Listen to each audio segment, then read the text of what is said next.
Are you gay, lesbian, bisexual, or other? Charlie, you don't need to answer. That was the BBC-funded local democracy reporters questionnaire that was put out, and BBC-funded journalists worked in these regional news organisations were asked this question under the question of what is your sexual orientation, and the options included bi or bisexual, lesbian or gay woman, gay man, or other sexual orientation, or prefer not to say. There's something missing there, isn't there? There is. Which one's missing? Which one is missing? Is it pansexual? No. Is it is it omnisexual? Is there another one there as well? Asexual, is that missing? No. There's another one missing, isn't there? There is. Which one's missing? Well, I think probably the majority of the public, which are heterosexual. Yeah, they weren't. Oh, yeah. That. I'm afraid that is now other. Other. You're sorry. other. Others. You're other if you're heterosexual, ladies and gentlemen. I mean, that is hilarious, isn't it? It is, and it's also quite sad because, everybody, I think, there's always something in this country, whatever the debate is, actually, I think there's always a silent majority of people that think the same thing. I mean, everybody wants the same thing, by the way, more often than not. Everybody wants cleaner hospitals, better schools and all of that. Yeah, politics is the root. It's just how you get there. Yeah. And I think everybody accepts that, yes, you do need to have a more equal society. Of course, people have been left out because of historical sort of way that the country was, when it was illegal to be gay, for example. But now, people just don't care whether you're LGBTQI, HMRC, SOS. You forgot plus. That means that you're actually... sorry. Claustrophobic. HR will be on the phone, I'm sure, with any minute. But it's one of those things that nobody cares. It's not about that. That doesn't define who you are. It's the contribution that you can make. So you can be, you can be black, white, gay, straight, Jewish, Christian, male, female, any of the above, none of the above. It doesn't matter. That's you as an individual. But we love you for whoever you are, for the contribution of what you actually do, and we love you too, Chris. Very kind. But that's what it's about. I think that something shifted, and I think it was about 20 years ago, where everything you're saying is true, and everyone knew. Thank you. That to a point. No, we got gay marriage, and we got a lot of those things, and well, actually that was less than 20 years ago. But something shifted where not having prejudice, right, became. Trying to word this. Not having prejudice became, rather than saying I'm not going to discriminate against you, and exactly what you just said, like you are what you are and it's all good, something shifted that in order to fight prejudice, it became about actually trying to berate the majority and make them feel bad. So we went from a stage where we said, well, racism is really, really bad, which it is. And I abhor racism because it actually goes against what I believe, which is that we should have a meritocracy and you should really be able to get out of your bad position, whatever you are, right? But we moved from that to actually white privilege. By the virtue of you being white, you're wrong. So that's no longer, firstly, fighting racism, but it's also racist in itself. Being gay or LGBT or whatever it is went from you want to support and be completely equal to actually if you're straight, you're wrong that you haven't said that you're support for us. You're wrong by being straight, which again is as prejudicial as the very thing you're supposed to fight. So something shifted in the waters where it just went from equality to berating the majority.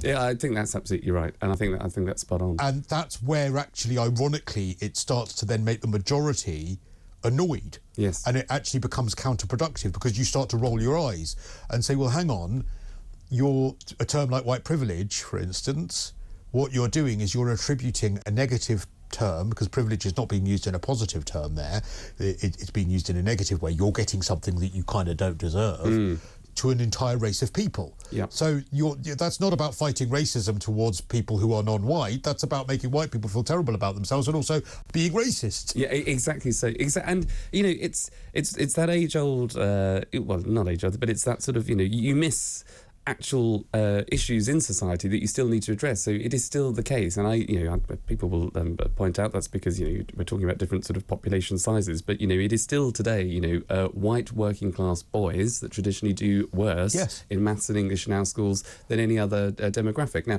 again, people would say, well, that's because there are a lot more white people in this country, and obviously, therefore, a lot more white younger boys. But that is still a fact, and it's still an issue, and still a group of people that need to be helped as best as they can. And they need to be helped, but also what we don't see, and I get it's supposed to all sort of come from a good place, but something went wrong with it, because what we don't then say is, well, black privilege.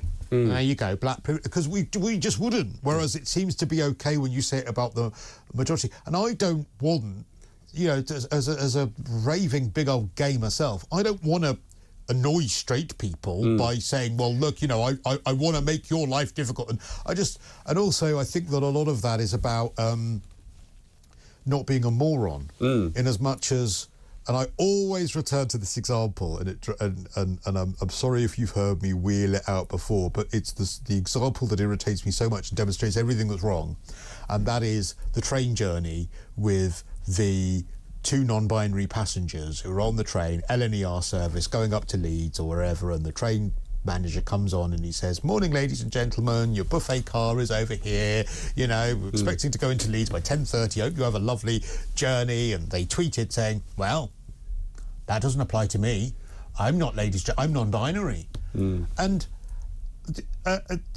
so then that train manager was berated for that by the company, and it's like, well, just don't be a moron. You know that he means everyone on the train, and you know that the ladies and gentlemen are probably the majority, and that's fine. Just it's fine.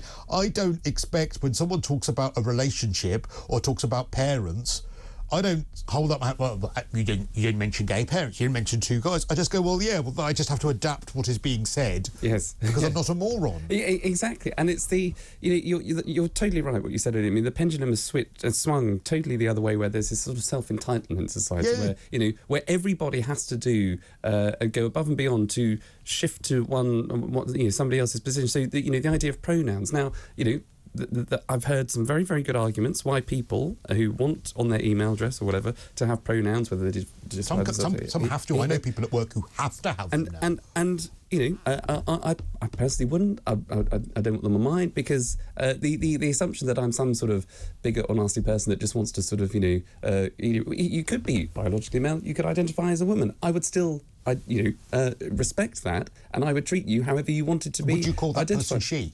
I would if they wanted to. Yes, so would I. Because I just think. Or I try to. I try and remember to. Exactly. But having it on the bottom of an email address isn't going to give me a constant reminder. And by the way, I don't. I am he, him. I am a male.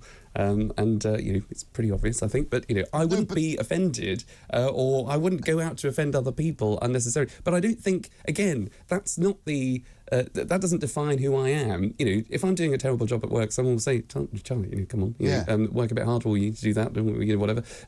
That's the conversation. We shouldn't be sort of... and by the way, it's okay to make a mistake. It's okay to assume that somebody's straight, or a straight couple. But that's the problem, because there is a perception that it isn't. It's like... And I do exactly what you said. We make mistakes. I would try and use someone's correct pronouns because it's kind. Yes. It's just because it's kind. Yeah. But if I screw up on that, I'm not trying to make some terrible political point. I just screwed up. Yep. And I'll try and remember, but you have to remember that, not everyone might remember that they're in the company of a gay person. Not everyone might remember that they're in the company of someone who identifies in another different way. And that's... Stop looking for reasons to be annoyed. Yes, exactly. Because it's part of life. It's just, if somebody calls me Chris as opposed to Charlie, I'll just say, actually, sorry, my name's Charlie. If somebody says, have you got a wife? You might say, well, actually, I'm gay, or I've got a husband, or whatever it is. You just politely point out, and people, they don't sort of, they're not going to sort of, Well, actually, I was in, again, this is another example I use all the time, but I'll say it, so sorry if I'm like a broken record, but I was in John Lewis a few months ago, and I saw something I wanted to buy, and I said to the shop assistant, I said, this is lovely, and we were cooing and ahhing over, I can't remember what it was, and I said, I better not do anything until, I'm meeting my partner, so I better just wait. And the shop assistant said, oh, what does she look like? I'll look for her. I said, oh, no, it's a he. And literally, the blood drained from her face. She thought that she was going to throw herself out the window. Yes, and I said, no, it's fine. It's absolutely fine. Oh, I'm so sorry. I should have realised. And I'm like, no, it's totally fine. It's completely fine. I've just corrected you, and let's move on. That's it, exactly. But she thought she was going to be in terrible trouble because she's probably had it drummed in that, you can't make any assumptions about anyone nowadays. And the poor woman, I presume she was a woman. Maybe I misgendered her. Yes. But the final thing just for me is because it's now going to such depths where, there was a story the other week about doctors and nurses having to tell, or there was from a union somewhere that said that doctors and nurses should tell their patients before they even start their pronouns. So you could be it's so self-indulgent, and that goes a step too far because nobody cares. If you go into a hospital, you want treatment by a professional. It doesn't matter whether an elderly patient might sort of refer to you as he, him, and you identify as whatever. You can overlook the conversations. It's about delivering the care on the front line. Mr. Rowley, firstly, let's get out the way that I am he, him, and I want you to know that. I'm sorry, your test results have come back. You've got 6 months to live. I mean, do you know what I mean? Exactly. It's so self-indulgent. And that's where we're heading. Let's get my pronouns out the way rather than your cancer diagnosis, because that's the important thing here. Exactly, and that's where the majority of people in society think, well, hang on, who are these crackpots that are trying to sort of shift society in such a way or to make things? People think that that's just slightly weird because no one. There's another one. I've just remembered I screenshot this knowing I was doing the show. Let me find it. Where is it? Let me just go through my phone, and it is here. The UK Finance have now issued guidance to say that the words black market is racist. So you can't use it anymore, and it should not be used according to the bank leaders in UK Finance. So something being on the black market is racist. I mean, that's not... There is actual racism. There is actual homophobia. There are trans people actually being killed. There is so much more important. And what we do is we fiddle around with this stuff. Yes. And we fiddle around with ladies and gentlemen on the train. And the stuff over there that's actually happening, we don't sort out. Exactly. And that's where you need to bring people with you. When you do need to make, changes in society. So obviously, we are becoming and should, there's still a lot of racism out there and still a lot of homophobia out there. But we need to, reduce that. Absolutely. And we need to be in a, much more loving, cohesive society. But you don't do that by, as you say, tinkering around the edges on things that actually don't really make much difference, that actually put the rest of the majority of the public off when you want them on your side to make those societal changes. It's like you become what's the word? I can't think of the word. When saturated, it becomes an oversaturation of racism, so that or homophobia or whatever. So that actually, then when there's real homophobia, you might eye roll because you'll go, oh, it's another story about homophobia. Yeah. No, this was really important. There are actually people being killed. And you kind of go, well, hang on, no, but this is my 15th story of homophobia today because of the fact that someone didn't have their stripe on the rainbow flag. You know what I mean? It's so frustrating. And the two, I mean, we're seeing this with things like Just Stop Oil and, people that are using extreme tactics to sort of change all of our life, but to try and sort of, knee-jerk us into believing through the mindset of Just Stop Oil as if they are absolutely right and they've been hard done by. We all need to follow. Everybody's saying, well, no, thank you very much, because you're disrupting. Well, everyone's now saying I would go home and rev my engine. You're actually making me want to do precisely the opposite. And I think these slow walks down London, by the way, they do cause more traffic and more pollution than I think that they of course, care. and they're making people die in ambulances. But what's also happening, particularly with exactly, and what's happening within, I think, the LGBT community is actually what you're seeing, a community that for many years, and rightly so, has had to be very united to remove the prejudice, to get gay rights, to get sort of same-sex marriage and all the rest of it. But it's now, I think, within that community, because there are such loud voices from the transgender community and trans rights, and that's a big topical issue, it is isolating others within that community and is becoming more divided than it is united. Well, I've been blocked by both sides because all I have Which probably said, means you're getting it right. But maybe I am, because all I have said is, look,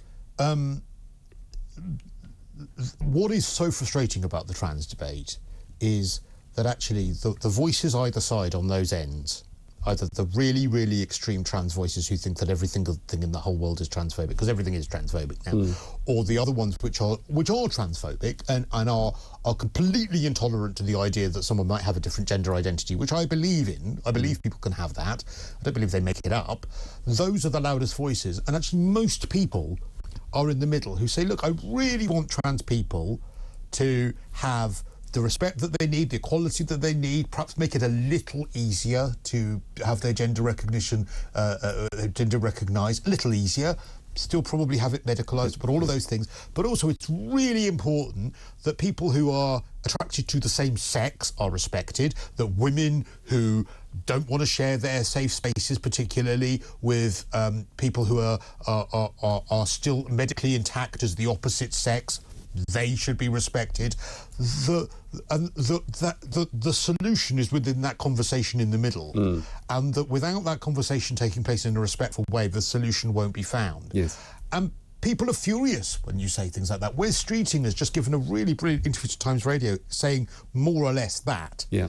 And people are furious, saying that they're never going to vote Labour again, when in actual fact, you need to be able to talk about this stuff. Exactly, because it's about, it's about representing everybody, and that's what you do in politics. And there is absolutely nothing wrong with a biological woman, saying that they would be fearful or worried that females changing rooms, for example, or spaces may be put at risk, because you will get people who take advantage of the system. I think who's that? There was the Scottish case with the lady, well, someone who identified as a lady who was going to, but still intact as a male, going into a women's prison. Yeah. And you're absolutely right. That exposes exactly the dilemma that there is, and the women who are worried about that, who are respectful, who have a genuine concern, they have every right to be heard. Now, sometimes some of that concern might not align with actually what's going on. Also, what is frustrating in that debate is that genuine concern also is construed that all trans people are rapists. No, yes. You're worried about people who are not trans using those rights, and taking advantage of them. Actually, in many cases, it's not against the trans people that you're having that argument. It's against biological men who will take advantage of that. Exactly. But again, if you make a concern, you're told you're transphobic.